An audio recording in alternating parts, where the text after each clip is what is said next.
We're back for our next segment with Mr. Gelb, and we're going to go into the area where, Mr. Gelb, you begin to see the troubles occurring 1938, 39, and the changes that you see around you. And if you would take it from there, please. In 1938, I'm in Salish, I'm a Cheder. I live with my uncle, and I also go to public school, which is mandatory. At that time, for about a half a year, I'm the scholar, because I speak Ruthenian, and the Ukrainians took over, so this is the language now. But it doesn't last long. They are very unruly. They call themselves Sich. I don't know what it means. It is a group of the Ukrainians. They have uniforms, they have gray uniforms, and they march around and take things, and the entire school system, education, everything else, they take over. Whether it is the government, whatever government there was. It is actually anarchy. And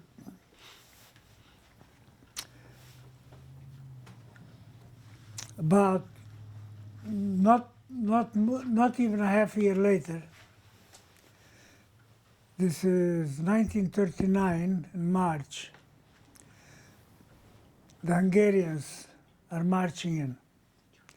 And everybody is very happy, and the population, the Jewish population, the non-Jewish population, the children, schools are out, and we are all going where the hospital is, which is the edge of the town in Salish, and that's where the Hungarians are marching in, and they're getting a big welcome. We don't even see any uniforms, because it's the militia marched in, civilian uniforms with rifles, with scythes, with shovels, and they're the ones who are, this is the vanguard, they're the ones who are taken over. They don't look so kindly disposed to our welcoming them. But we are not afraid of them, and they're not doing anything to us. Okay. So later on, the army marches on. Officially, the schools, everything switches, and now I'm speaking Hungarian in the school. Unfortunately, I had very poor background in Hungarian, and I was probably the dumbest kid in class. But there are a lot of Jewish kids who know the language, and we are friendly to each other, they are friendly to me, and I get by somehow. So the Hungarians take over, and for the first 39, everything seems to be fairly normal. Then there are new laws, new decrees keep coming in almost continuously. For instance, the higher education, which I wasn't involved then, but I know it now. Higher education stops taking in Jews. Professors and teachers of sciences, important subjects, if it's a Jew, it's taken out from school. And there are more and more Jewish schools, especially in Salish. It didn't much matter, but later on, when I'm 13 years old, that is 1940-41, I'm in Nyíregyház, which is about 100 miles from our town, and that is deep Hungary. And I was sent to my uncle, Rabbi Steinberg, who is married to my father's sister. He has a yeshiva katana. He has a what do you call it? Junior academy in Torah studies. There, I bump into deep Hungary. Everything is Hungarian. I have to go to, at that time I'm of high school age, so I have to go to high school, but I'm not in the regular class because I don't qualify, and I'm in a class which is called Ismétlő, which means repetition. The highlights are being repeated, and you just get the snippets. And also, after the age of 12, every male in Hungary, Jew or non-Jew, has to go weekly to a junior army meeting, and it's called Levente. And there we are learning the drill and also patriotism, but we are never given a rifle to train with. The non-Jewish kids are getting rifles, and we are getting a shovel and a pick to train with. And also the cap doesn't have an insignia. It is a military cap and has no insignia. So this is every weekly exercise. And this is the first time I meet Reform Jewish community. Actually, it wasn't Reform, it's called status quo in Hungary, which is probably similar to conservative here in America. Neolog. Not neolog. Not neolog? No. It's status quo. Status quo. Mm-hmm. And they still have a mechitza. And the rabbi have to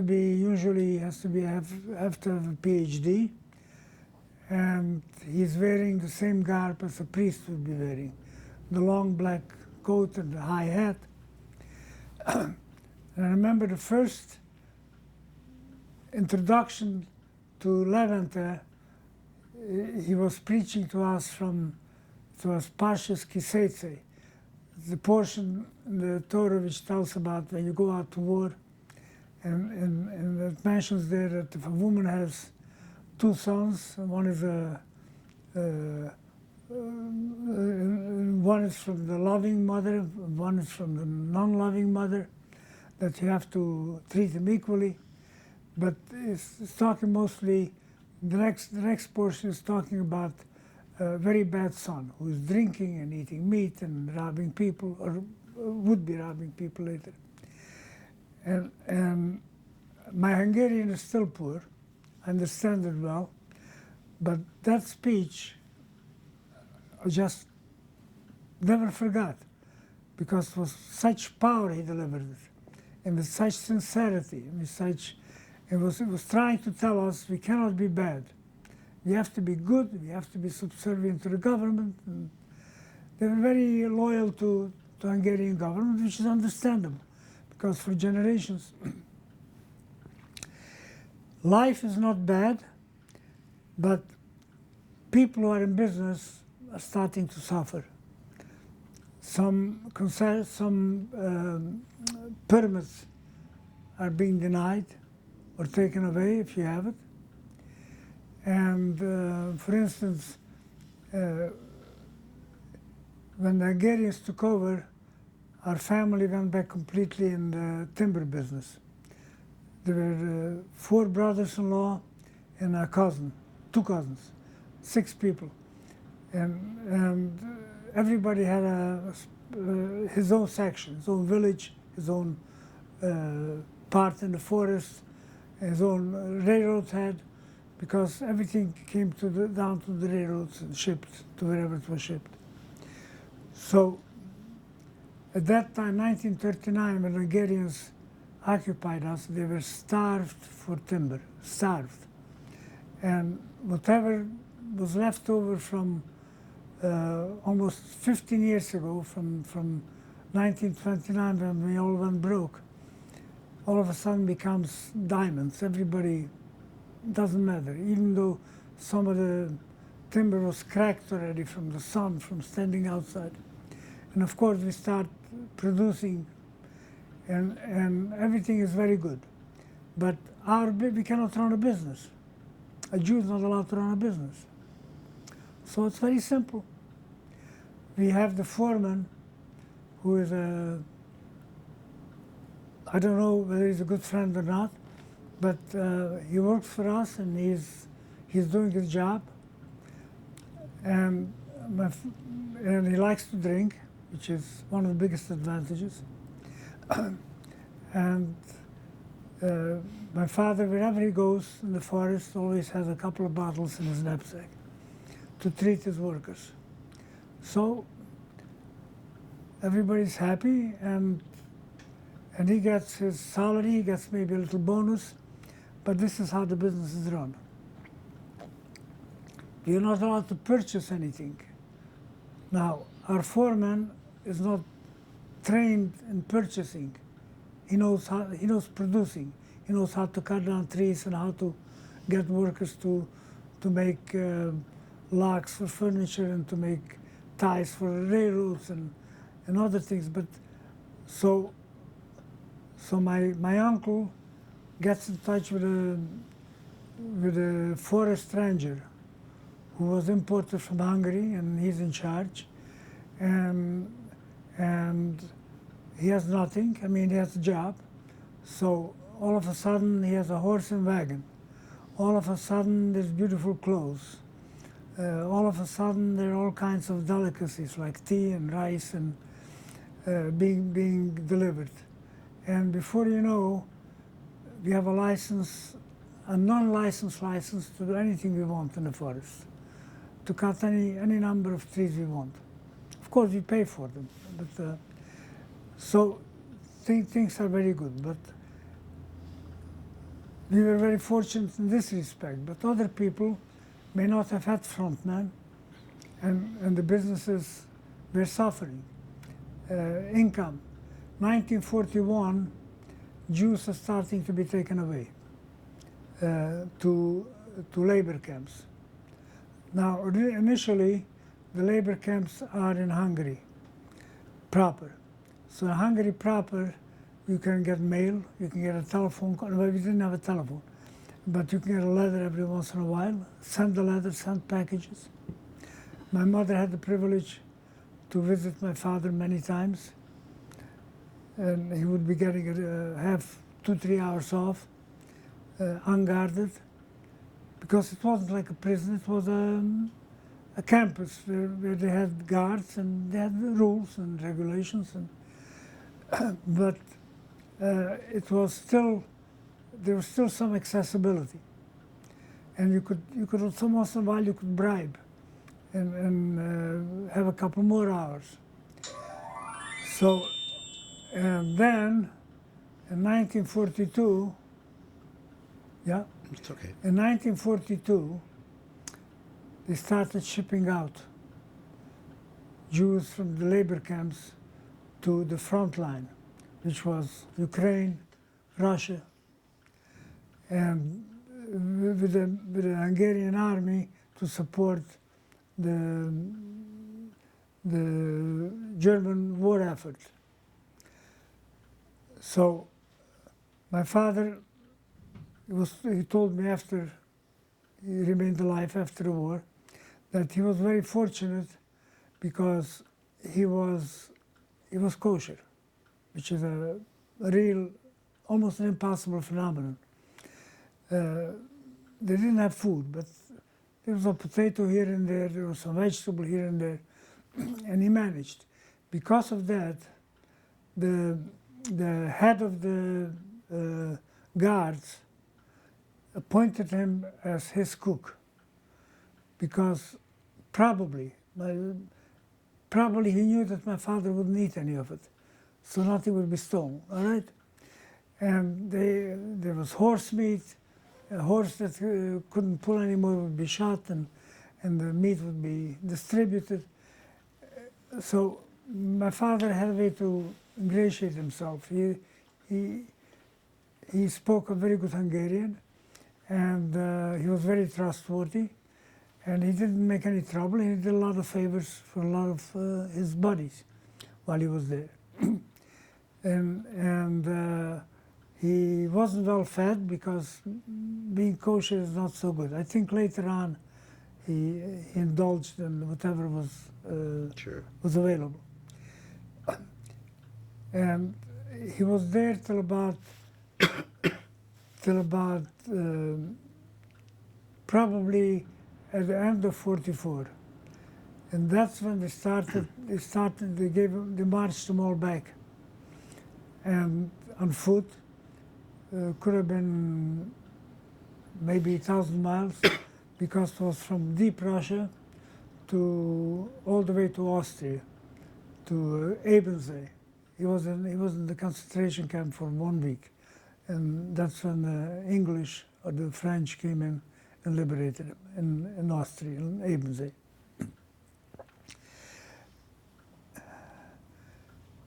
Let's see, where am I? And your own story. Your own story. What was your Now, your situation? at the same time, while I was in Nyíregyház, there was a food shortage, and everybody was on rations. And I was able to send to my aunt and uncle who lived right next to the Polish border a sack full of bread every couple of months, because in Nyíregyház they had everything. That was called the Mamaland, the mainland, and they were treated much better than. There was more food. There was plenty of food there, so I was able to do that. And but in the city itself, there was a lot of unruliness, a lot of the Nyilas party, which is the arrow cross, they call them, in Hungarian Nyilas. They had the headquarters in that city. So nobody got killed, but there were a lot of fights. And for instance, in our school, there was a young man, he was 15 years old, but he was a powerhouse. And he practically looked for fights, and he got them. And he usually was able to beat up some no good perpetrators. But things were not good. They got worse and worse and worse. And then at home, my sister is telling me she was home. I wasn't. And my mother managed the business, and she managed it as well as she could. And we had many employees, close to 40, 50, and she usually made sure that Jewish people who were still there with horse and wagon, that they had jobs, that they were able, because the transporting of the timber from the forest to the railroad was in the summer by wagon, in the winter by sleigh. And still we managed.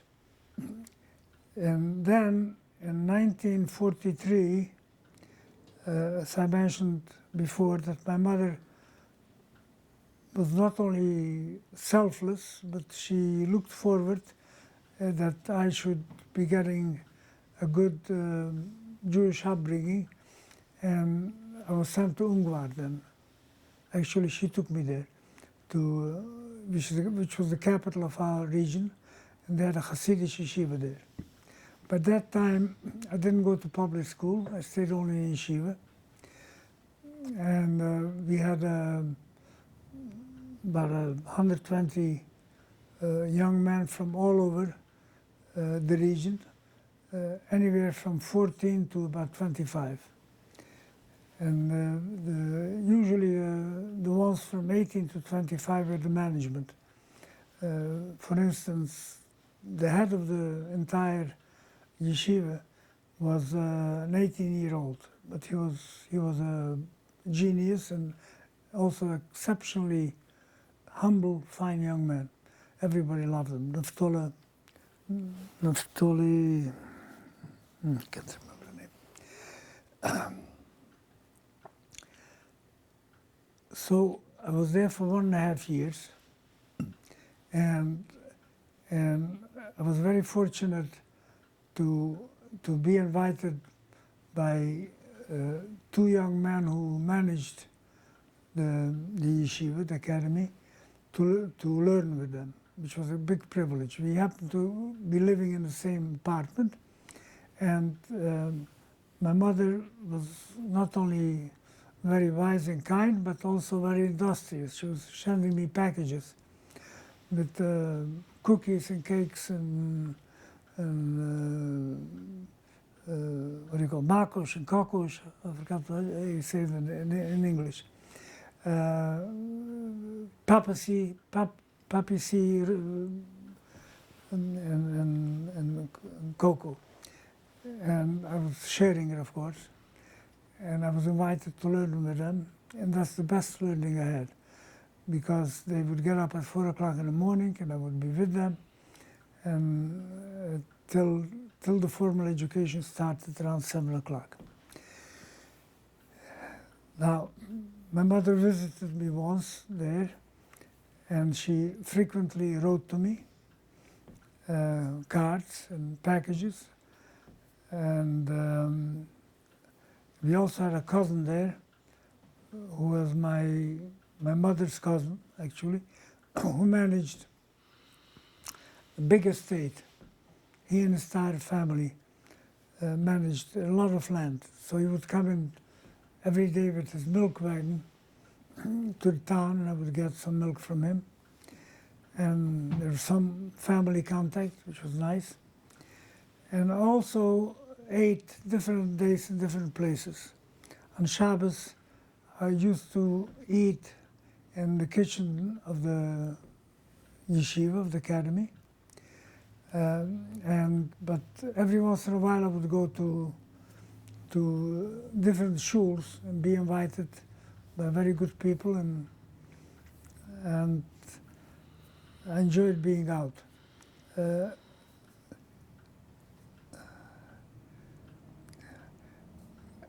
Hungary, rather Ungvar, was known, the Rav, who was the head of the yeshiva, Yosef al-Melech Kahana. He was a chassid, a huge scholar, and he was the rabbi of the town and the head of our yeshiva. Every day he would be davening with us, and on Shabbos he would go to the big shul.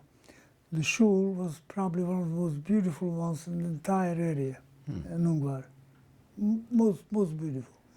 And so where was it again? Ungvar, Uzhhorod. Uzhhorod. Yeah, right now it is called Uzhhorod, because it belongs to Western Ukraine right now. It is the capital of Subcarpathia. So, in the mikveh was one of the most beautiful ones too. There are 3 huge pools, hot, warm, and cold. Everything was tiled, and if anybody could afford it, could get to the steam bath with a towel, with a sheet. Anyway, so this was the life in Ungvar. And we also had a lot of refugees from Slovakia who were alumni, and they were able to disguise themselves as younger men as part of the student body, and they stayed with us most of the time until everybody was taken away, of course. Now, from Ungvar, I was there 1.5 years, and every time I came home, in between, I would be learning with Reborn Schechter, our shaykhut, who was our neighbor, and that was very, very special. And again, my mother insisted that I keep going back. Then one day, when I came back, which was April, by that time hardly anybody was in town, men. except children maybe, yeah, children, and old people and ladies. So I saw Germans on the train, and that was a very bad omen. When I came home, we behaved as normally as possible. Pesach was prepared. Usually my mother and a few other women would be whitewashing the house. That was part of the exercise before Pesach. Because the winter made the walls dilapidated, because we had the house was from mud bricks, very thick walls. And I would be busy cleaning out the books, taking them out on a big sheet and opening them up so the wind would leave through it, so there would be no chametz in there, no leavening, and took the troughs from which we made dough, took it to, we had a little lake on our property, and soaked it and scrubbed it and washed it. So the preparations were normal. Or matzah was baked. Of course, my father was home, and that was the bitter part of Pesach. So I was asked to conduct the Seder, and I barely started, and my little sister started crying. My mother started crying. I started crying. We all cried. We cried through the Seder, really. It was a crying. And we didn't even know, well, we cried because we missed my father very much. And we knew that times are bad. And we didn't know what will happen. Can you escape to the forest? Can you try to be hiding out? Sure you can, but there's nowhere to go, really. And besides, who wants to break up families? There's no leadership. I mean, there's no older heroes who will say, I'll take care of you. There's little girls and a mother and a young man who, 60 years old, who doesn't know the world yet. So,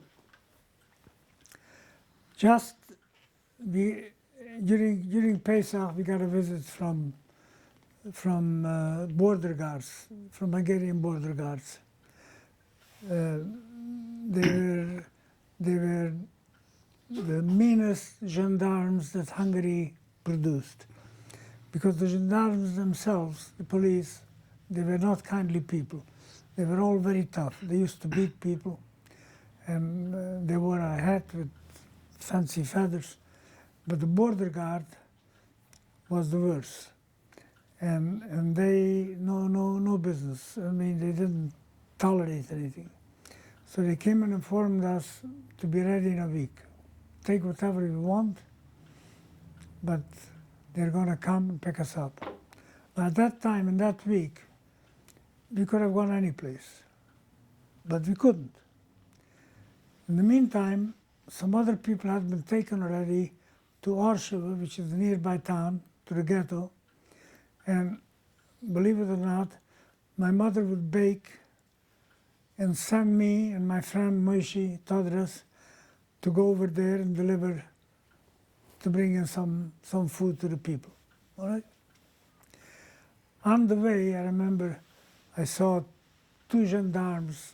The Hungarian gendarmes always walked in pairs. It was a joke. One knows how to read, one knows how to write. But the joke was on us. And walking towards us. And we didn't know what to do. But on the side of the road, there's a big abyss. Big one, maybe 20, 25 feet down. So we both went on the side and just hid out there. The gendarmes went by and we kept going. Just to give you a little vignette.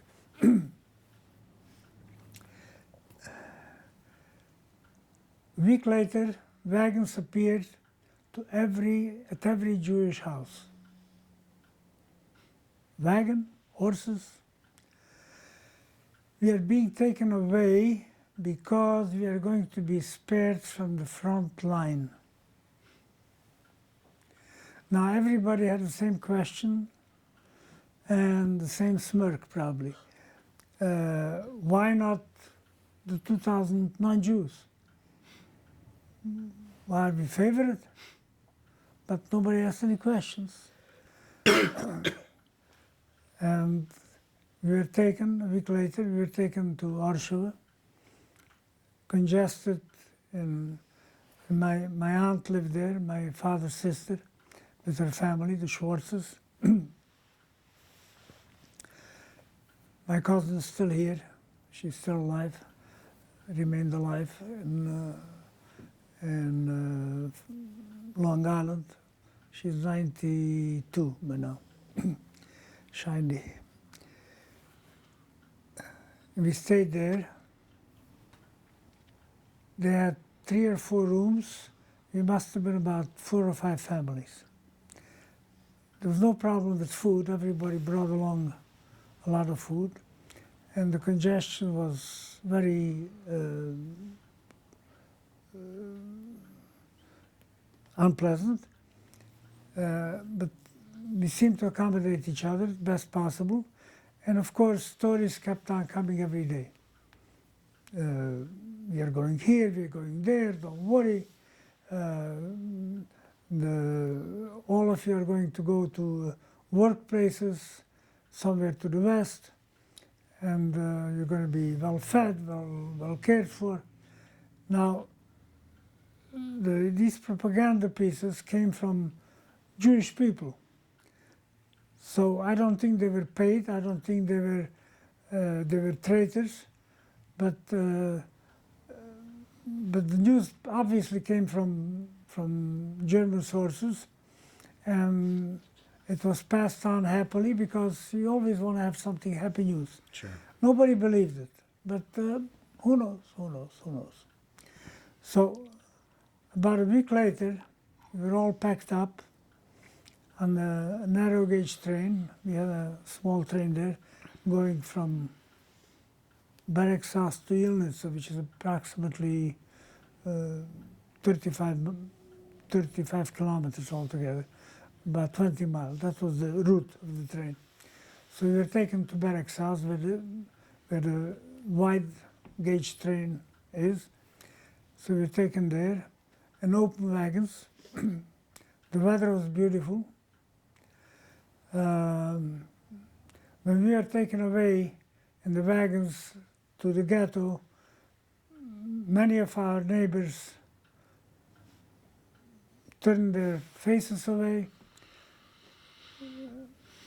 Whether they were happy, whether they weren't happy, we found out only later when we came back, that they weren't happy that we came back. But there were some good ones. There were some neighbors where we could hide some possessions, movable possessions like suits, like a bicycle. So, and on the way on the train, when we went through some Kiviash, was still a village that many Jews were not taken yet. That was about west of us on the way to Barracks House, and they kept throwing breads at us and other goodies. So it looked like a picnic, but it was very sad because we were going. We didn't know where we were going, but we didn't think that. In the meantime, you're out of the house and you're just wandering to somewhere.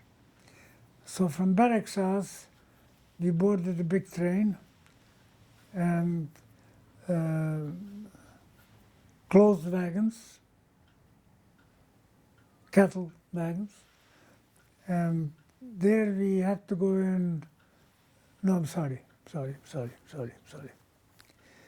From Barracks House, we went to Munkac, which is another 15, 20 miles, and there was a huge brick factory.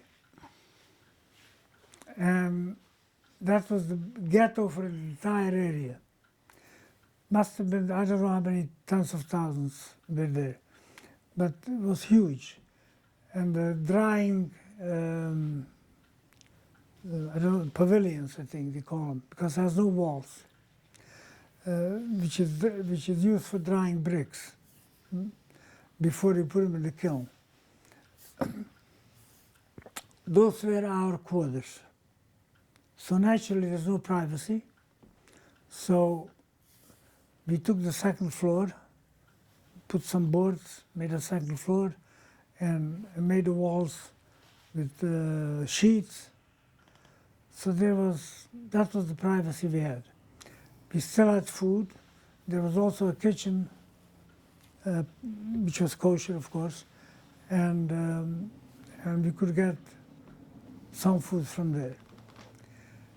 The problem was, it was dangerous to be out of your quarters, whatever the quarters were, because there were no more than 6 or 7 SS hooligans, beautiful uniforms, young, arrogant men, and they ruled the camp. They ruled the Hungarians who ruled the camp. But what they would do is pick out any able-bodied people and put them in a group, kept marching them back and forth, and wallow in the mud, and beat them up, and have a big laugh, and send them back. That was the sport almost daily. So I wasn't eager to be around. I bumped into my very good mentor, the Sheikh, who learned with me, and he is sitting in a corner, all huddled up, and he says, "Avrumala," that's what he called me, Avrumala, see what they done to me. They ripped off his beard, and he is having a scarf, fully dejected and fully out of, he doesn't know what to do with himself. Unbelievable. My cousin, who was a rough carpenter, and he had 2 boys with him, Yankel and Shmuel, and I asked him to take me in to work with him. Our task was to build the wall for the ghetto. So we built the wall with huge planks and put them together, and it took about 3 weeks.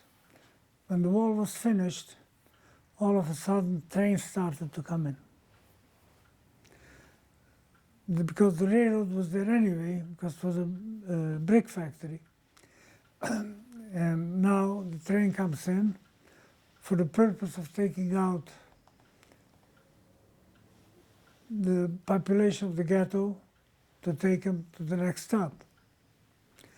And again, the propaganda was still the same. You're going to a good place, you're going to all be employed, take everything you can, don't leave anything behind, don't forget anything. And in the meantime, I think I mentioned it before, we got a message from my uncle who was in the hospital in Munkac, to my aunt, to my father's sister, to go to the bank and take out his account, which had been frozen by then. And my uncle himself, we found out later, that they emptied the hospital too and took everybody away. Whether able or not able, it didn't matter. We left Munkac Ghetto. We were taken from the house around I think it was 21st, 25th of April in '44. Spent a week in Auschwitz and about 4 weeks in Munkac. By now, it is the 19th of May. 19th of May, we were put on the train on the cattle cars. and sitting because there was no room standing, or there was no room to move, sitting and open up your legs so somebody could sit in your lap, not in your lap, but the floor, and when your legs are spread out. So it was filled up on both sides, maybe 80, 90 people.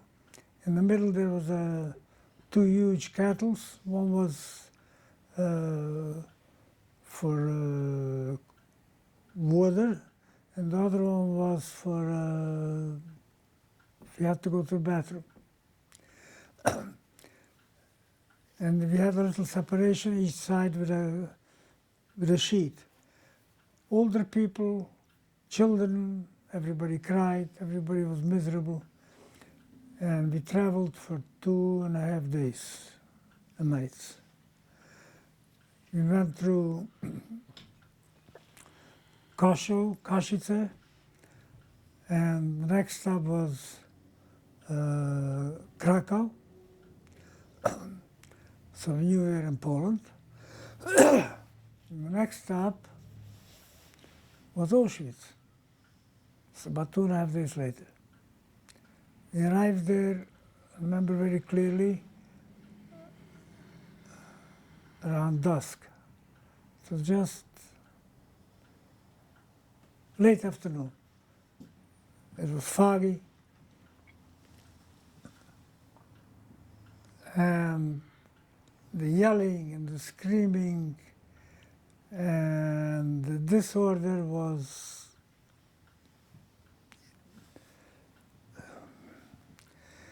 scary and disconcerting and very, very, very severe.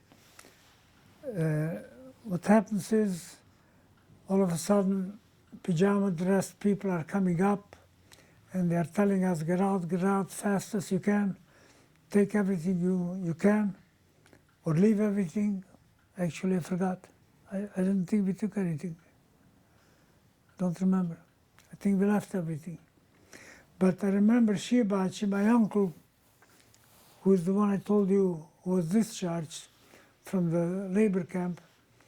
He was with us, and he advised my sister, my older sister who's alive now, put on as many clothes as you can, because she was 14 years old. As many clothes as you can, so maybe you'll qualify for the workforce. Because work is something, all right? Keeps you alive, maybe. So she did it. We come down, I don't think my story is different than anybody else's.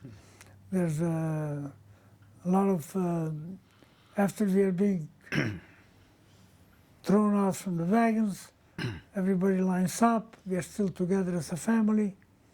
There are German guards, there are dogs all over. The platform is removed to which we came down, and we are moving forwards.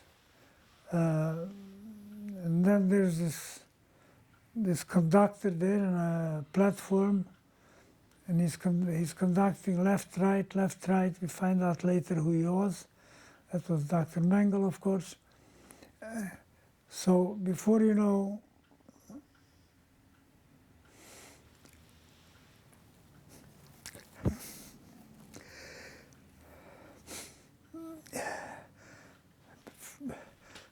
my sisters are gone. They're separated. My mother, my older sister, my aunt, myself, we are still together. And all of a sudden, we are separated. I'm going one way, and they are going another way.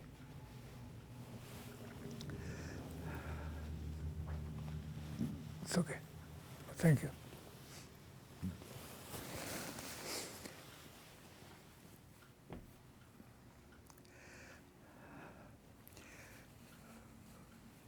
We are being brought into a barracks. All of a sudden, the men are separate, the women are separate. I can't see my sisters. I haven't seen for at least the past half hour. My mother, I haven't seen now. My sister for about the past 10, 15 minutes, different ways. The men are all together. I'm still with my landsman, with the people from the same village. They're taken into big barracks, and there are a bunch of pyjama-clad people, little windows, and they're handing out. Oh, before we get in there, we have to take off shoes and go through a puddle of disinfection, I guess, and with our feet. And we are also have a haircut. And then go in there, get clothes. And I didn't give up my shoes. I still have my shoes. And I get underwear, I get pants and a jacket and a cap and some rags. And some shoes, a boot shoe with canvas top. Now, I insist on holding on to my shoes. So, fortunately so far, I can. I had a special coin on a necklace which was blessed by the Munkach Rebbe, by Mincha Solozer, Rabbi Shapiro. When I was 3 years old, I had a hernia, and my father took me there to the doctor for a belt, and so he took me to the Rebbe and I got this coin. That coin was ripped off immediately. So little by little, I'm losing my identity. My family is gone already, not gone. I mean, I don't see them. I don't know where they are. But I'm still holding on to my shoes. When we came out from there, we are being taken to the barracks in which we are going to live, in Auschwitz.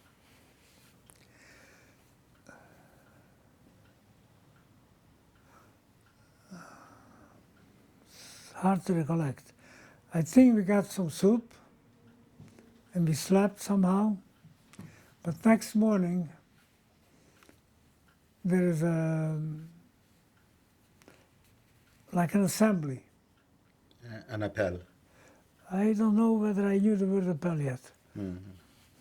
We are assembled right in the front of the barracks, and the weather is beautiful, and the Schreiber is the scribe of the block.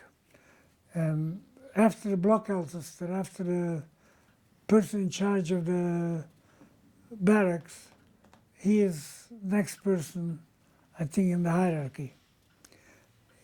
He spoke about 6 or 7 languages and kept on saying the same thing in different languages. And some languages that he didn't know, there was a dolmetscher, what do you call it, someone who, interpreter. Sorry. So he's telling us the following: you're no longer, your names don't matter anymore. You are prisoners. You will answer to your numbers. When you come to get whatever food there is, then your number will be recorded and you will remember it, otherwise you wouldn't get any food. By the way, in case you're smelling like burned meat, or you see some ashes flying in the air,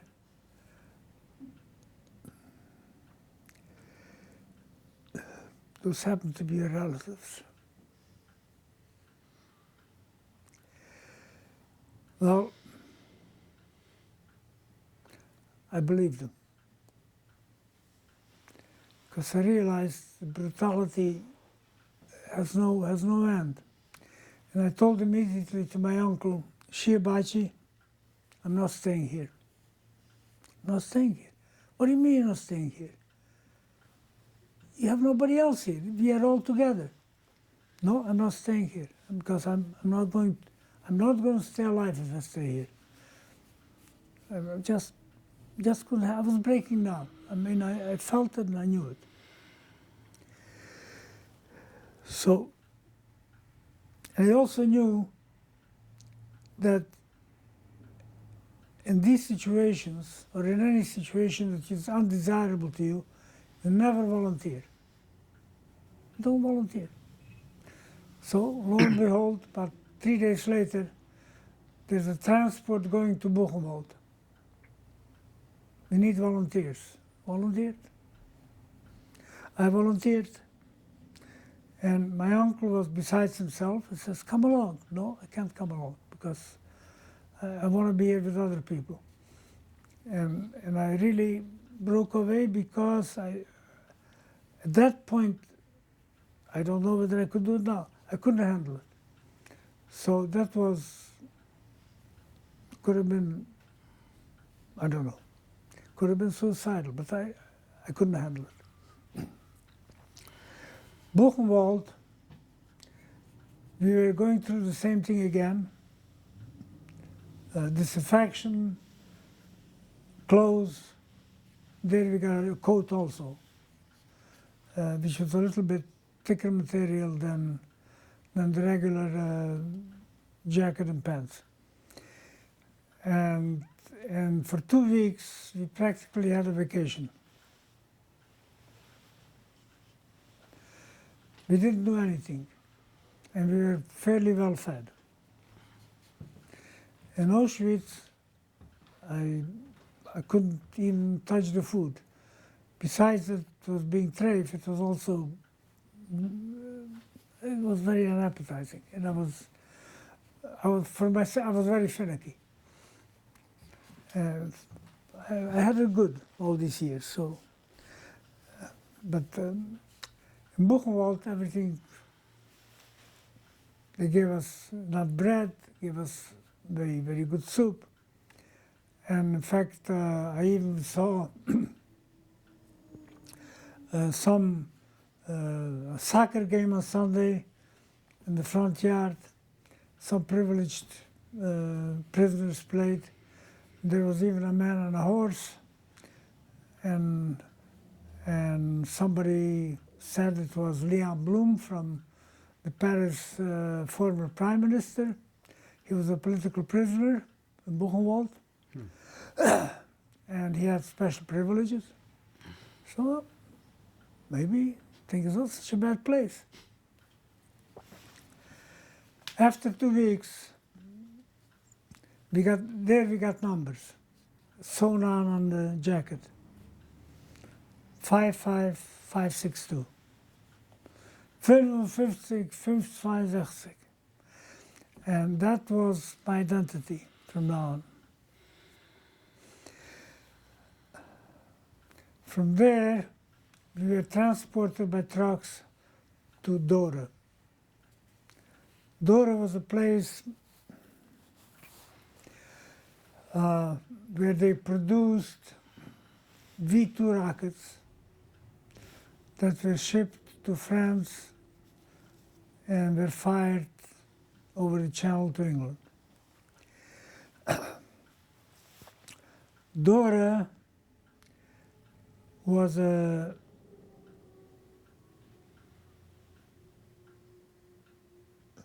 very well organized camp, and it had about maybe 10 or 15 barracks, everyone about 300 population, and our barracks was exclusively Jewish, and we also met up with many, not landsmen exactly, but people from our area, and we became friendly to each other. There too, the food was not bad at all. We had a third of a bread and thick soup twice a day. We worked in the tunnels. They had huge, huge tunnels, maybe 2-3 miles long, but in the mountain there were 2 parallel tunnels, and between the tunnels they called it halls. And each hall could have been about 200 feet long and about maybe 30 feet wide, and very tall ceilings, vaulted ceilings, all hewn out from the stone, from the mountain itself. The people who worked in the factories were very unkindly disposed to us, because the previous year the people who bored the tunnel, about 30,000 people died from the work in the tunnel. And we came, everything's ready-made, so we are supposed to be hated. Okay. We worked outside, building walls, probably for offices or storehouses, I don't know. In the tunnels themselves, rather in the halls, the one connecting ones, they built the V2 rockets, and most of the prisoners were French. And because they must have been specialized in fuselage building, in building the bodies of the rockets, because the heads, the top of the rockets, the electronics, that was done by the Wehrmacht. There was a lot of German uniformed soldiers in every factory. It was huge, huge. And trains went in both of the long tunnels. Every once in a while they had air raids. And that time we were able to look out, and we saw the beautiful American planes, silver, and they were bombing Nordhausen, which was right across from Dora. And of course, we were happy about that. All right.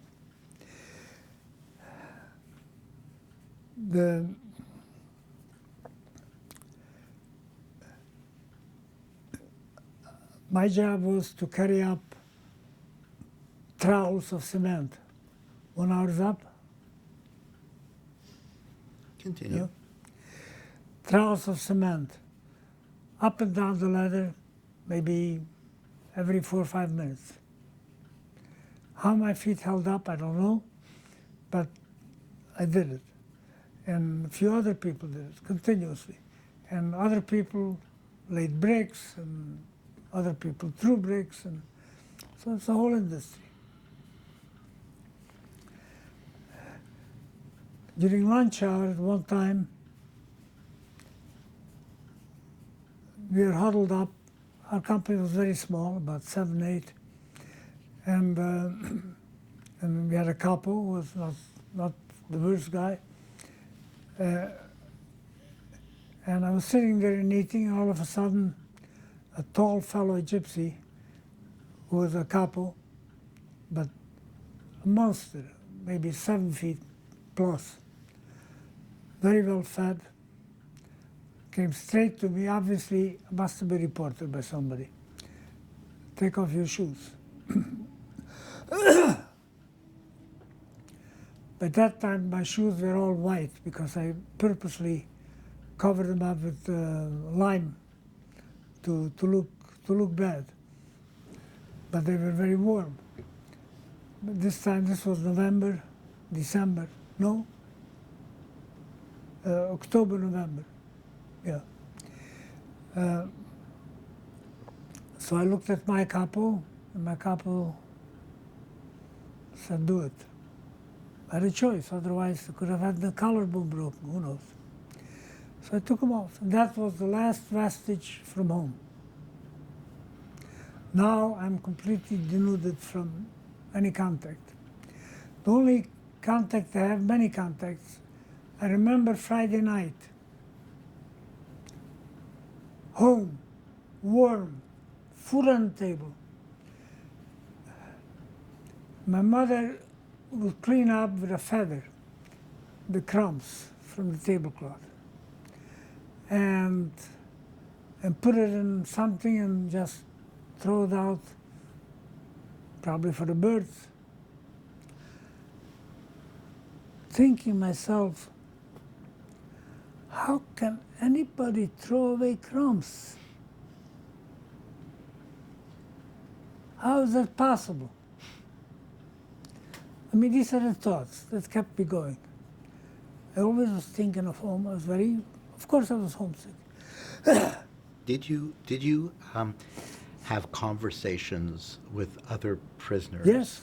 And what were the nature of these conversations? Was it around Mostly what? about home, and mostly about starvation, mostly about maybe we will never get away from here, maybe yes.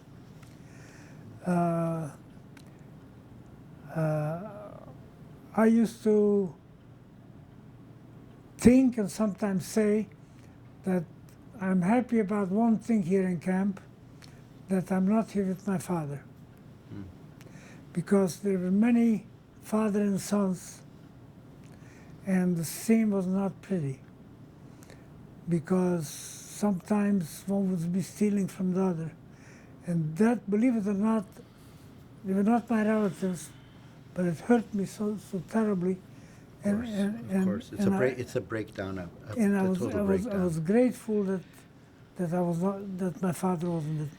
Did you find some situations where Jews were able to have some sort of a practice that brought them back to something they believe in a death world? Did you find it was a time that you could, maybe someone had a siddur and there was someone had a mishnayos or something that you could, one hears stories about that there was a set of tefillin and in the morning Jews with 15 men with, did you experience anything like that? I have one story in Dora and another one from the next camp. The story in Dora is that when we marched to work from the barracks to the tunnels, it was about no more than 20-25 minutes. And invariably there was one or two people who knew, not only they knew davening by heart, but they also davened. So they would start out. And I'm not sure I felt like davening, but I did. Because that connected me to home. And connected me to something special. Something special which is not camp, to God. I cannot say that the belief was strong because the rejection was there, but believe it or not, I followed along. And it turned out one day it was Rosh Hashanah, and all of a sudden we heard the Rosh Hashanah davening. I didn't know it by heart, but someone did. And it was strictly forbidden by the guards.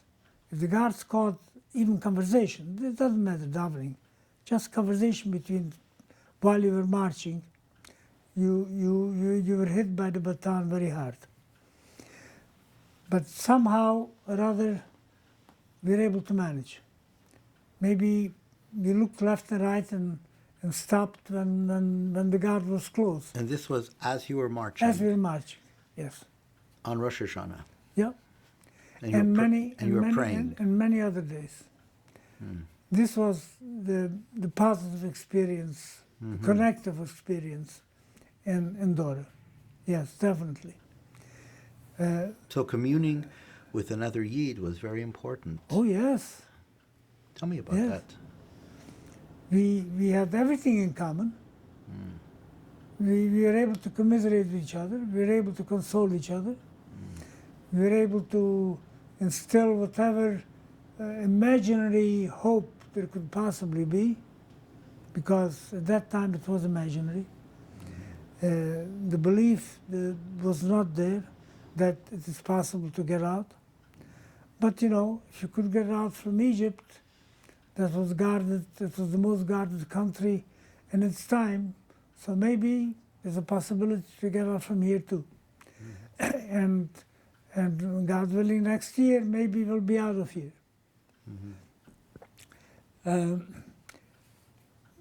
But we were all, at that time there were 3 shifts, so I didn't see the same people all the time. I worked in the day shift, and other people worked in the afternoon till night and till midnight, and some people till morning. In that world, as you were trying to find some meaning Yeah, in something, and prayer brings you back to Yeah. something safe and something understandable. right. And when things happen, one wonders why they happened sometimes. Was there anything that you would say was something that would resemble, in your eyes, in your the meaning that you were looking for, that would be could be called a miracle? And I know that's a very packed term, but is there anything that you're looking at as you're trying to find meaning? Because people look, they find meaning, and they find miracles. Is there anything like that happened like that to you? Well, let's put it this way. At that time, I would say no.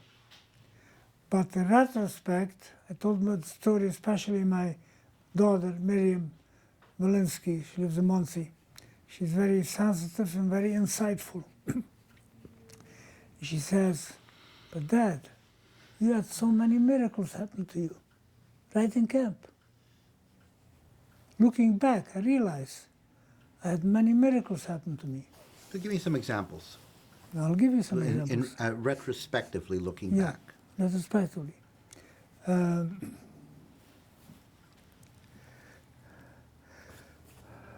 One miracle later on in another camp, when I was unable to work anymore, and it was most dangerous to go to have a doctor visit, to visit the infirmary, because to the best of our knowledge, nobody ever came back from there.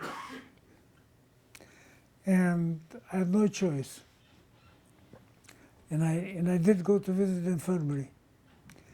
And there happened to be a French doctor who was Jewish. He was about 40 years old.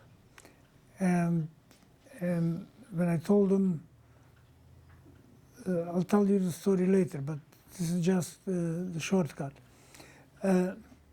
And he took me in. He says, "I can only take you in for 7 days for tuberculosis." And I didn't stop thanking him for taking me in. He took me in, and I got slime soup. I don't know whether you know what this means. It is thick flour soup, which was almost very healing to the insides when people are starved completely. and I was in bed, and at that time my foot was very bad. He took off my rags, which clung to the skin, to the boil, to the open wound. And after 7 days, he said, "I can't keep you any longer, because the German, you have no fever. I cannot produce anything anymore." And after this, he said, the only choice you have is going to a typhus ward. And that's where I went. That's one of the miracles. I have 2 others, but I forgot them now. I'll think about it later, maybe. Okay. So there was communion amongst Jews. There was Yes. communion amongst Yes, Jews. yes. Definitely. Definitely. And this these discussions that you had with your fellow prisoners, Yeah. you were alone, and you had communion with fellow prisoners. Yes. And this, in a world where everything It's black. is black and mitigated against hope, Yes. and it was filled with humiliation and Yes. and cruelty and death, Right. and threat of death all the time. Right. You found, for those moments, fleeting moments, Yes. some hope Yeah. when you were speaking with Jews, Right. and Right. if you had a chance to pray. But with Jews we were speaking a lot because at night when we came home, that was the companionship In the barracks. in the barracks. Yeah. So what were the conversations like in the barracks? What kind Mostly of from home. mostly from home? Yeah. How we missed and what we missed. Mm-hmm. And will it ever be? Is it possible? and So you were hearing stories of people from many different places, yes, but mostly from our area. from your area. From our area. And you we- found, in listening to these stories, their stories, you found commonality no question with about it. I was alone. your own desires for normality, your own Right. desires for the Stieb, heimische environment Right, that they were right. speaking of, Right. something that was lost but reanimated in your mind in a way. Yeah. Now, another thing,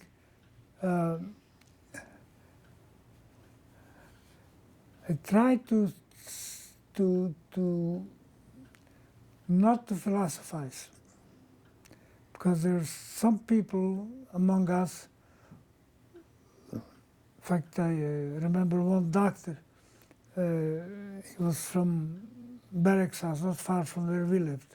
Highly intelligent man, and the poor man died within a few weeks because he was fully assimilated, and he was a chain smoker. There was nothing to smoke, and he completely hopeless, and he just we got the ration of, they called it majorca, which was substitute tobacco. It was probably sawdust, and it was smoked in newspaper if you can get it. So he would trade his bread for that cigarette. And so he starved himself and he died. But I try to stay actually detached, because if you're too involved, too much thinking, then it can lead you to questions that you cannot answer, and to situations which you are already, but you don't want them to get worse, if possible. I don't know. So what do you Wishful mean? thinking. Well, that's an interesting situation where Yeah. you were in a place of complete sense of hopelessness. Right. So when you say you detached, what do you mean by that? You detached from I felt what? I was detached from the space. from my parents. I was detached from my friends at home. I was detached from everything, and I was here in a snake pit. I mean, I knew I was detached, but the only attachment there was, once in a while, a prayer every once in a while. That's a momentary attachment. And of course, talking to other prisoners,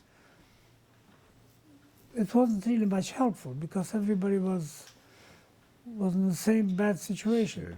Sure. So it was very, very hard existence. I mean, it's an understatement. Almost understatement. Impossible existence. Because the truth is, when I think about it, sometimes to myself, I wonder whether it ever happened. Sure, of course. All right, Of because course. I can't imagine such brutality, such inhumanity, and like Dora was good, you see. Next camp is brutal. You mentioned we were talking about the idea of Nissim, and because when we think about a miracle, Yeah. in fact, it is a kind of personal idea of humanity.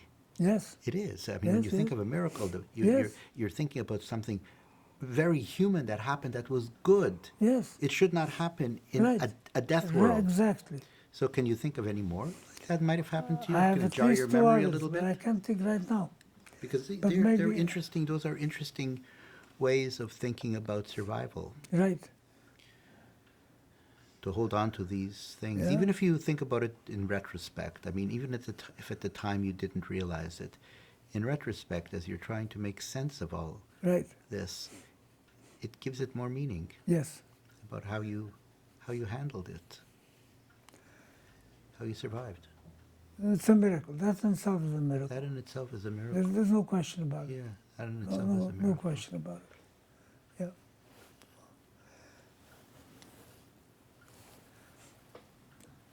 So from around November time, we were transferred to Alrich, which is another camp. There, it was a very bad camp. We had about 7,000 people maybe in camp. There was a small one. There was a bigger one next to us. The kitchen was right in the middle. And at that place, I heard that there was a pair of film in one of the barracks. So I went and stood in line. There were about 4 or 5 other people, Jewish young men, standing in line, waiting to get up and to see the film or to put them on even. It turned out it became dark and we had to go back. Nothing happened. So I never knew for sure whether indeed there was a pair of film or whether somebody said there was a pair of film and other people believed it and they stood in line. There was nothing to stand in line for. So this is the story of my story of film. That is a beautiful story. That is a beautiful story of tefillin. Because, in fact, I wanted to put them on. yeah, everybody in that line put on Right. tefillin. Everyone in that line put Right. on tefillin, even without the tefillin there. Right. That's a beautiful story. So that is a true story. I mean, all of them are true. I've But, never heard anything quite like that in all the stories of tefillin I've heard. No. That's an interesting story. Then I heard about them. I stood in line, but and I always wondered later on, was there a pair of film? Wasn't there a pair of film? What an incredible statement of hope. It's Yes. a hope. It's a hope with the little that you have in a world like that. It's a statement of hope. Then in the big camp, I had my cousins, the same one who was building the fence in Munkaj Ghetto. He and his 2 sons were there. So every Sunday was a day off. I would go over and visit them. Same thing, commiserate, talk about a home, and maybe hope. My cousin, the older man, he looked very, very bad because he worked in the tunnels and his entire face was actually, lime was embedded in the skin. You could see it already. And it's not a question of washing it out because they worked without masks, without anything. Now, that was one of the worst camps. It was winter. The yard was not paved, and it was always muddy. Starvation was rampant, and you see dead bodies all over, wherever you walked. And not only this, but we were under the auspices of Buchenwald, just like Dora. And dead bodies would be sent to Dora crematorium to be cremated. But in the winter, Either there were too many dead bodies or because they didn't need to be refrigerated. It was cold outside, so they were stacked like firewood, two, all the way up. You could see it. You could see it from far away. The camp was situated right on the railroad. The railroad went by. It was not official station, but that's where the train stopped, and we would be picked up to work every morning. So the village was right across the railroad, and there's no question that the villagers or the town, they could see that stack. It looked like the Tower of Pizza all the way up. And starvation was bad, and there were even some stories that some people would take out bites from the corpses, and I don't know whether it's true or not. At that place, I worked on putting in, first clearing out tunnels. We had lorries and filled it up with stones and took it out on a heap. After that job ended, I was also in a little company, about 5 of us, and we put in telephone poles. Telephone poles was a very hard job because it took 5 of us to carry the pole, and once you found the place where it was going to be put, you had to dig a long trench, and the end of the trench had to be very deep, so when the pole was put in like a cradle, and then it was pulled up and fell in, that was the technique. So we had to put in about 3 or 4 of those every day. In the winter, the soil is frozen, and it's very, very, very hard. Fortunately, we're always outdoors, very cold. I think we worked for Krupp. That's a big corporation which is still in existence, I believe. There was always a fire going outside, and the guard, our SS guard, he was a reserve old man, and he didn't much pay attention. If you wanted, you could take away his rifle, but what are you going to do with it? You're still in camp with hundreds of German officers there. And there was one young man among us, he was a Russian officer. Why he was in the concentration camp is a different story, which I don't know, but apparently the Germans used some Russian soldiers and put them in concentration camps. So he was one of them. And he was a free spirit. I mean, that's one thing. He was in camp and he was a prisoner, but he was free. He used to disappear every 11 o'clock, and somehow he came back with a full sack of potatoes. We figured it out later when the German SS was dining. He went there and picked up a sack of potatoes and brought it over, buried it, and then it didn't happen every day, but when he did, he buried it, and he had sometimes for months. Did he share, or this Yeah, was, yeah, yeah. he shared? Not only shared, potatoes kept going into the fire, and inadvertently, the guard managed to take one out or two. Nobody asked any questions where it comes from. Unfortunately, he was caught, and there was a public hanging, and we all had to watch it. That was very, very, very, very sad experience. And that's when we lost our potato man also. I'll tell you another short, tiny story. There was a brook, and one day our group found a dead dog, or a frozen dog. And they were very happy about it, and skinned it and cooked it and ate it. how hungry I was, I couldn't think about it. This must be cultural. I don't know whether it was religious. Okay. The same thing, the French would eat snails. And we had a lot of French people among us who did different jobs. And in the spring, not in the spring, maybe in the fall, there were snails, and they would pick it up and just swallow it. They encouraged me, why don't you try it? It's good food. No, can't eat it. So there was some, I don't know, call it a bit of humanity left, a bit of Judaism left, I don't know what. But it was embedded. I tried to be a Jewish Jew, okay? Where were you liberated? From there,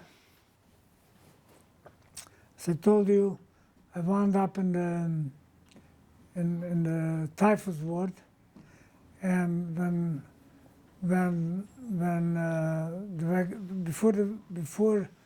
before the invasion was closing in from all sides, the Germans were emptying camps and marching people all over. Now we couldn't march, of course, so and all we had was a blanket. We didn't have any clothing, in order not to escape. Blanket. So that day we were given clothing and a can of meat and a loaf of bread, and put on an open car train. It is March now, March 1945. And we are being transported from station to station. Why, I don't know, maybe the railroad was bombed out, maybe it is a deliberate invasion of the invasion, because the Russians are coming, the French are coming, the Americans are coming from all over. So finally, we had food for 5 days from that bread and meat. And I believe I was, at that time, I was not sick, but I was mostly dead, barely alive. And my leg was so bad that the rags were sticking to it. I couldn't remove it. And also had a terrible smell. It was diagnosed later on as phlegmona. I don't know whether you know the name. It is vitamin deficiency. So, so after 5 days, for 4 days, I had no food at all, none. And people kept dying, and every stop, they would be taken out. And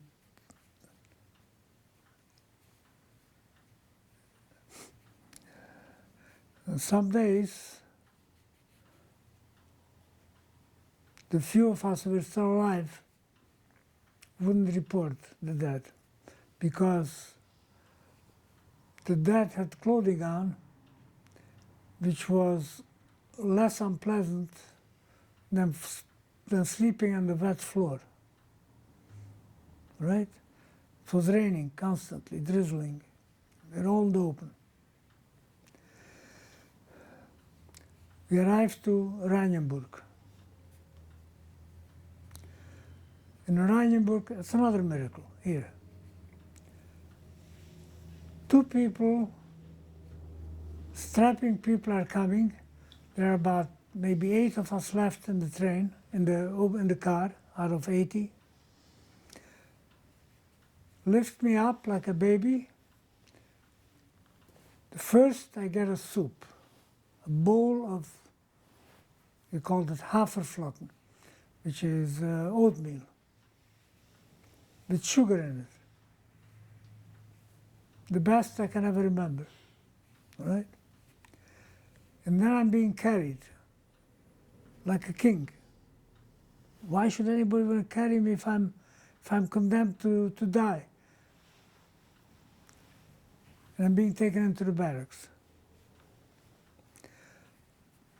I was put on the 3rd wrong. The cuts had 1, 2, 3. The reason I'm telling you the story especially because from the next of the bunks I hear speaking Yiddish and we started communicating and I find out one young man is from our area and the other one is Shmuel, he's from Romania, and we became fast friends just talking. They are able to go down yet. Whenever there's a air raid, everybody now is allowed to go to the bunkers, even the prisoners.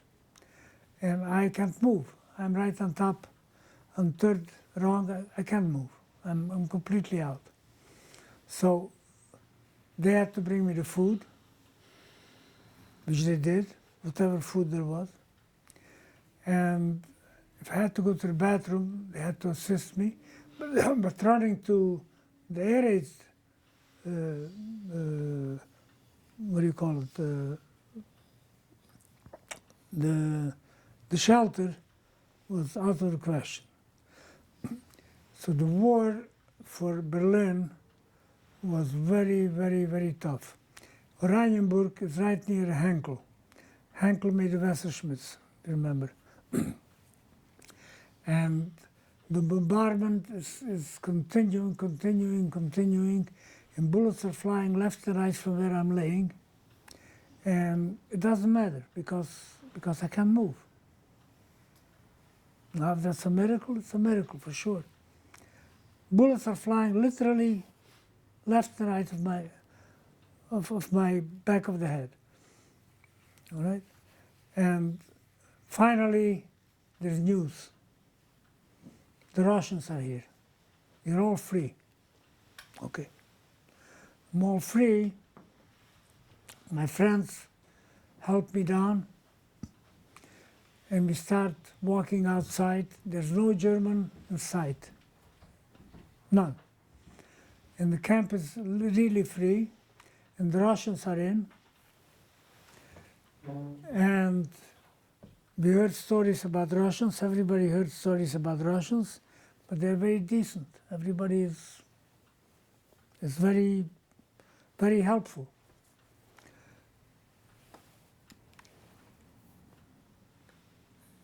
I see people, we see, 3 of us, people with stacks of loaves of bread, heaps of clothing. Apparently the storehouses were broken open and you could help yourself to whatever you wanted. I'm walking with my friends and I told them, I said, I remember when I was 15 years old, I learned in the Gemara Gittin about the story of Kamsa bar Kamsa. There were two names. The story is there were 2 people who have similar names. One name is Kamsa, the other one name is Bar Kamsa, and one was invited, the other one was not. It turned out the invitation got to the wrong person, and he comes to the wedding, and they try to throw him out, and he's begging him not to throw him out. So anyway, he's finally being thrown out, and he's very upset with all the rabbis, and he goes to Rome and reports about how bad the Jews are. They're not reliable and all that. So finally, there's the siege of Yerushalayim, and Rabbi Yochanan Zakkai manages to sneak out, and he meets Nero, who was the chief general, and he calls him Caesar, and Nero is very upset because you're addressing me the wrong way. I'm not king. The king is in Caesar is in Rome, and as they're talking, there's news coming that he became Caesar. So he's very impressed. He's asking Rabbi Yochanan Zakkai 3 wishes: to build the yeshiva of Yavne, and to spare the Gamliel family, and to find a doctor for a tzaddik who fasted for 40 years, and his stomach was almost, could be visible without an x-ray. It was so thin. And so the doctor fed him the first day a little water with flour, the next day a little more, and a little more until he was healed. So I was telling my friends, if we are going to eat, we're going to die. And they believed me. So what's the solution? Says, let's find a place, get some potatoes, make a fire. We found a rabbit cage and shechted the rabbit and told stories to each other, the hopes of the future, and ate very, very slowly. And that was the story of Rabbi Yochanan ben Zakkai, of Reb Tzadok HaKohen. The 1st of May, this was approximately the 16th of April that we were liberated, approximately. And I think if I looked at a calendar, it could have been Pesach, but we didn't know. I don't think we ate too much chametz either. Then, 1st of May, the Russians rounded us all up.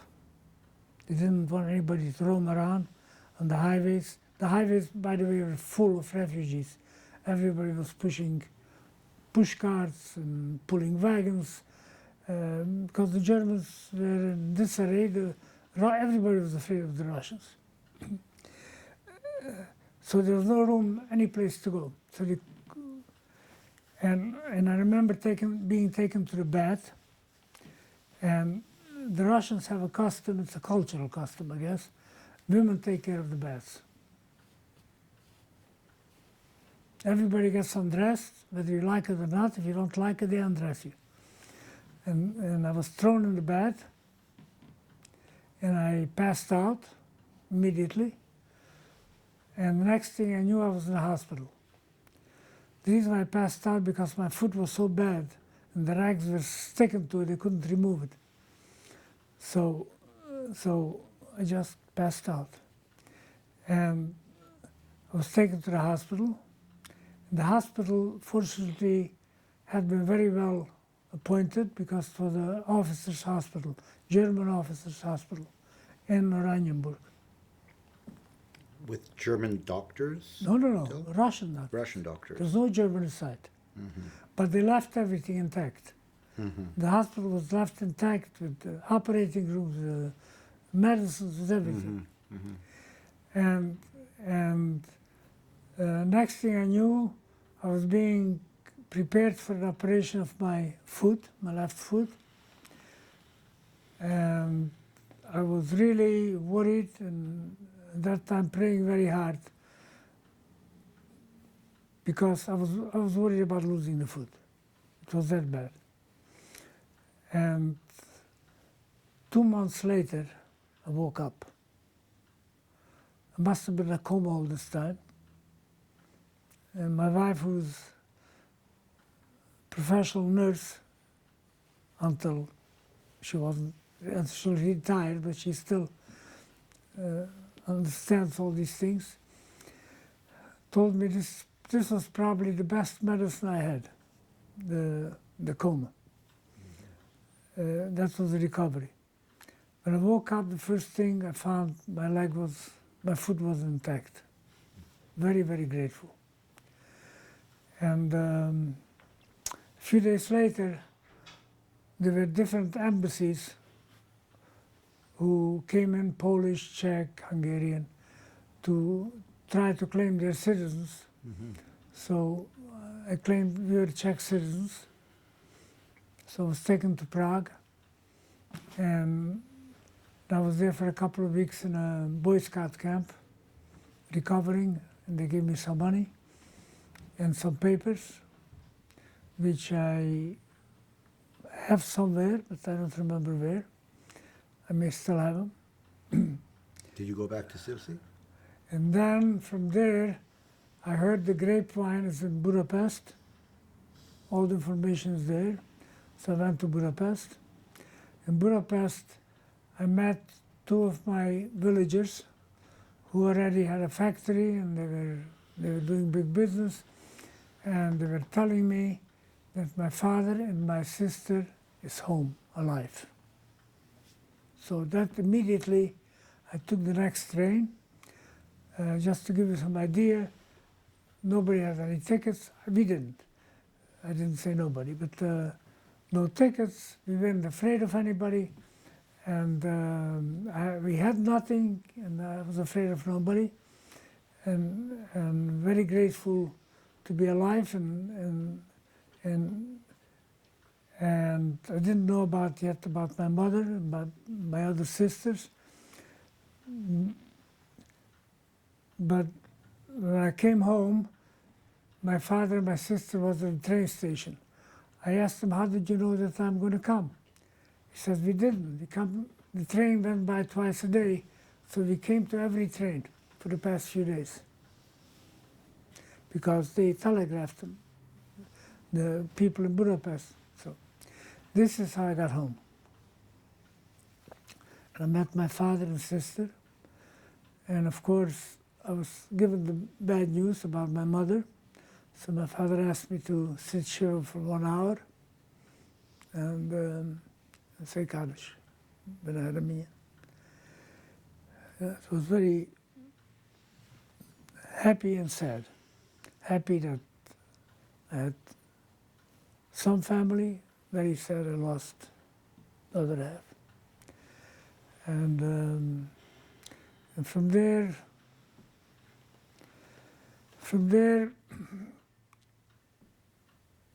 the house had been taken by a well-meaning neighbor who was house sitting. Now, we could have gotten it back. But there was only one holdback. You have to stay there. You can't have any property in absentia. You cannot get back your own property if you're not living in it. There's one woman in the entire village who chose to stay.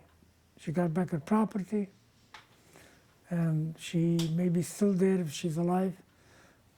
She would be by this time 1924, so she would be 95 years old by now. 96, yeah. But everybody else left because there was no reason to stay. For a while, we hung together, and then later we went to Brutality, where my grandparents lived.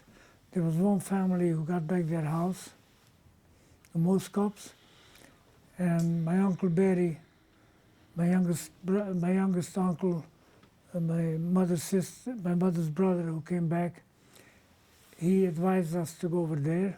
So all of us, my father and my sister and myself and it was formed like a kibbutz. The house was a huge house, and we were about 25 of us, young men and young women who remained alive. The women sewed and cooked. The men planted and did some black market business and brought in some monies. And the purpose was to go to Israel. In the meantime, there was an election or a referendum because we belonged to Czechoslovakia, then to Hungary. Now that Czechoslovakia is back in business, the question was, does our area want to be connected to the previous Czech government or to vote for Russia, Ukraine? So the vote went through that they voted to be connected to Russia and became Western Ukraine. So the signal was run away as as fast as possible because the Iron Curtain is closing in. So we all wound up in Sudetenland, in Czechoslovakia.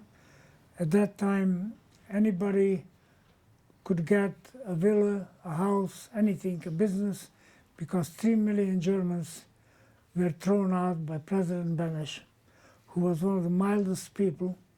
He was the government in exile in England, but when he came back, he threw out all the 3 million German population from Sudeten. They could take whatever they want, they could carry. So we got an apartment, my uncle Barry and my aunt, my father's sister and her friend, they all moved into a farm, to a big farm, next to, we lived in Osijek, Ustje nad Labem. It's a big city, big industrial city. And we lived there till 1948. I went to school. My sister learned the trade, dental technician, and I learned machine mechanic. And I also went to school for theoretic studies. And 1948, we had all the papers ready because we had relatives in America and they sent us papers. And we were able to leave. And again in April, we flew to Stockholm, from there to ship on Gripsholm to the United States of America with $1.60 in my pocket, and we arrived there of Pesach. And we stayed Pesach with my aunt and uncle, met the family here, and that's 1948. And 9 years later, I was fortunate enough to marry Sally. And we have, Baruch Hashem, very nice family, 3 children, and 9 grandchildren, and close to 20 great-grandchildren. And Baruch Hashem, they all carry on in our tradition. And we hope this tradition will be carried on till end of generations, until we get the full redemption through Mashiach Tzidkenu. Amen. Thank you. Thank you very much. You're welcome. Mr. Gelb.